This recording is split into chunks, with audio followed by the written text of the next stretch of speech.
What's up, y'all? It's your man, BBondz. I'm back with another A&R Report. And today, y'all, we talking about your man, Diddy. All right, my old boss. Talking about one Sean Puffy Combs. Now, as you know, the police in New York have already arrested him. All right. Now, he was supposed to turn himself in on Saturday, but he said, hey, or they said, hey, let's go ahead and arrest this guy. He may just go ahead and flee.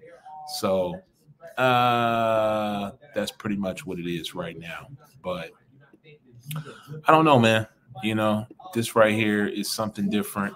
And, you know, we just need to go ahead and try to get to it, see what's going on with it. So let's go ahead and cue. I want to pull this up so that you guys can see this. And, you know, let's get into it, man. Let's get into it. Let's get into it. To the problem of the border and what is happening in this country, okay, which is that Kamala Harris and Joe Biden are letting in a ton of people who try to come into the country illegally and allowing them to stay, okay, using Biden's executive privileges to... Today I'm announcing the unsealing of a 3-count indictment, charging Sean Combs with racketeering conspiracy, sex trafficking, interstate transportation for prostitution. The indictment alleges that between at least 2008 and the present, Combs abused, threatened, and coerced victims to fulfill his sexual desires, protect his reputation, and conceal his conduct. As alleged in the indictment, to carry out this conduct, Sean Combs led and participated in a racketeering conspiracy that used the business empire he controlled to carry out criminal activity, including sex trafficking, forced labor, kidnapping, arson, bribery, and the obstruction of justice. Let me say a little bit more about the charges. The indictment alleges that Combs abused and exploited women and other people for years, and in a variety of ways. As alleged, Combs used force, threats of force, and coercion to cause victims to engage in extended sexual performances with male commercial sex workers, some of whom he transported or caused to be transported over state lines. Combs allegedly planned and controlled the sex performances, which he called freak-offs, and he often electronically recorded them. The freak-offs sometimes lasted days at a time, involved multiple commercial sex workers, and often involved a variety of narcotics, such as ketamine, ecstasy, and GHB, which Combs distributed to the victims to keep them obedient and compliant. As alleged, when Combs didn't get his way, he was violent, and he subjected victims to physical, emotional, and verbal abuse so that they would participate in the freak-offs, and that Combs hit, kicked, threw objects at, and dragged victims, at times by their hair. On one occasion in March of 2016, that conduct was captured on video and later reported in the media. Specifically, Combs kicked, dragged, and threw a vase at a victim in a Los Angeles hotel when the victim was attempting to flee. As alleged, these assaults often resulted in injuries to the victims, which took days or weeks to heal. In addition to the violence, the indictment alleges that Combs threatened and coerced victims to get them to participate in the freak-offs. He used the embarrassing and sensitive recordings he made of the freak-offs as collateral against the victims. And the indictment alleges that he maintained control over the victims in several ways, including by giving them drugs, by giving and threatening to take away financial support or housing, by promising them career opportunities, by monitoring their whereabouts, and even by dictating their physical appearance. Because of all of this, the indictment alleges that the victims did not believe they could refuse Combs without risking their security or facing more abuse. The indictment also alleges other acts of violence undertaken by Combs and others, including violence against witnesses to his abuse, kidnapping, and arson. The indictment alleges that on more than one occasion, Combs carried or brandished firearms to intimidate and threaten victims and witnesses. Thanks for watching. Stay updated about breaking news and top stories on the So, as you see, this is something right now that is just so tragic because Sean Diddy Combs was once a inspiration to me. Coming up in the music industry, well, wanting to be in the music industry, and then while being in the music industry, it was like, to be honest with you, I only had one dream, and that was to work for Bad Boy. And then when I realized that, I started seeing a lot of things that I felt were iffy, you know, really suspect. And upon doing that, it was one of those situations where I was just like, look, man, this guy is off the chain. And then I met Kurt Burrows. Shout out to Kurt. And Kurt told me the whole story about how everything transpired with him. I'm sorry. And it was very disheartening to hear, to say the least. And that admiration went to, I guess, shame, you know what I'm saying, for actually wanting to model myself after, you know, this guy who I looked at as being, you know, a titan in the industry, an innovator, a leader, you know, a visionary. But at the end of the day, you know, I guess they say, don't meet your heroes because they will disappoint you. And that is true. That is definitely true. Right now, I don't know what's going to happen to him, but I will tell you this. If he doesn't go to jail, this whole thing will end in 2 years. He'll be back out here on the scene again, and the country, or just the public, will pretty much have forgotten about what was, you know, what the issue was. They'll forget about it. That's how it seems, you know, we are these days. I mean, President Trump just got, you know, shot at maybe 4 weeks ago. No one even talks about it anymore at all, you know?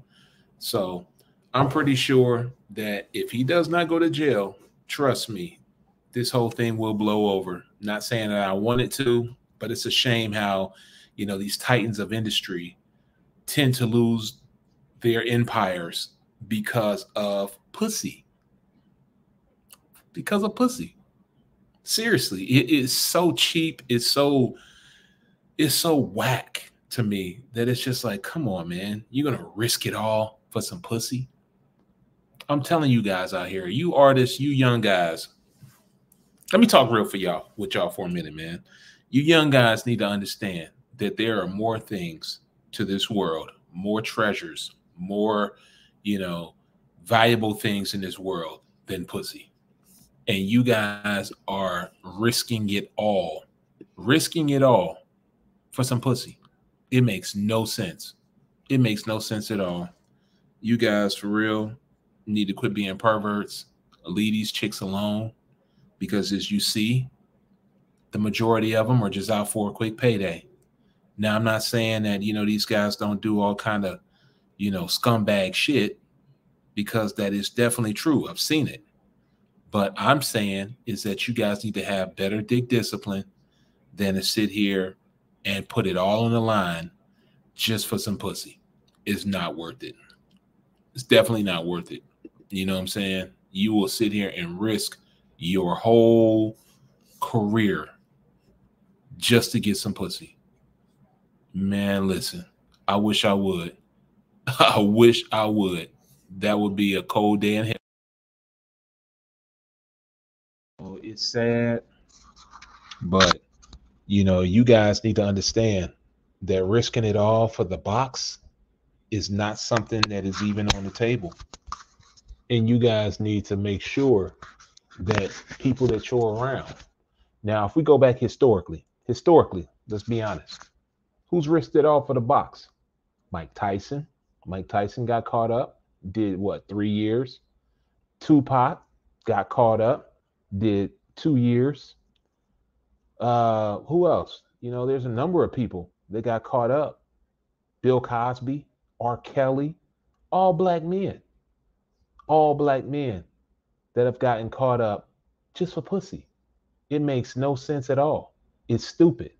And for real, we need to do better and learn from this, because if we don't, I'm trying to tell you, it's going to be more. Now, I'm watching these music videos. I'm right now working with an artist you know, a young lady. Her name is Elantra. All right. And I'm just seeing the way, you know, when she does her thing, I'm seeing the way the guys just clamor towards her, either on Instagram, you know. I mean, it's crazy. It's really crazy how this whole thing, just the thirst of sex, you know, the implied thirst of sex, that the lengths that these guys will go to for that. It makes no sense. Absolutely no sense. And as you heard, this man is a couple of million from being a billionaire, and he's risking it all. Risked it all. Now, when this whole thing happened with Cassie, I'll be honest with you. My time being there, they were together. And the whole thing with Cassie, I would say, you know, it was consensual. I'll be honest with you. It was consensual. Cassie is not a victim in any way, shape, or form. She was a consenting participant, and she did it for the money. You know, she did it for the lifestyle. And I'll be honest, it's just not too many people that will actually admit to that. Not too many that would admit to, yeah, she did it for the lifestyle, but are looking at her as if she's Mother Teresa and she was just a victim of circumstance. And that's not it. That's not it at all. So,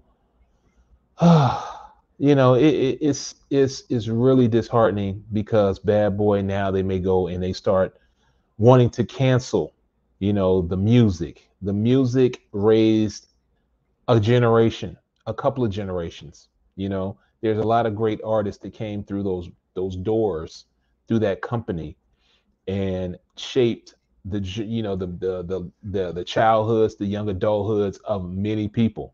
You know, and for that music to be silenced due to this, be a crying shame. Crying shame. I'm hoping that that's not what's going to happen, because there are a lot of people that can be affected by this. But I truly wish that, you know, these things would come to an end, cease. You know, I don't want to see any more sexual assaults, you know, on any other women at all. At all. I got a daughter. I wouldn't want that on her. But then again, my daughter is not going to be a groupie, because let's be honest, that's what it is. It's happening to groupies. It's happening those who are attracted by the lifestyle, who only have, you know, the lust of money in their vision, in their eyesight. And that's what they're doing. They're going after it. And when they're going after it, hey, it's all bets are off, pretty much. So I don't know. I don't know.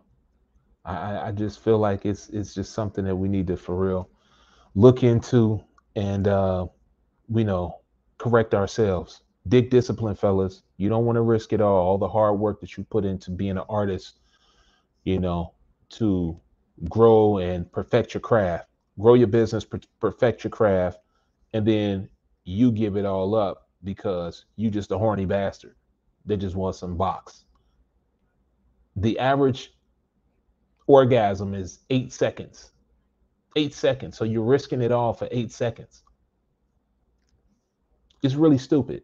And I'm hoping that you're hearing my words. It's really stupid. So let this be a cautionary tale to those who are trying to come up in the music industry. Leave the girls alone.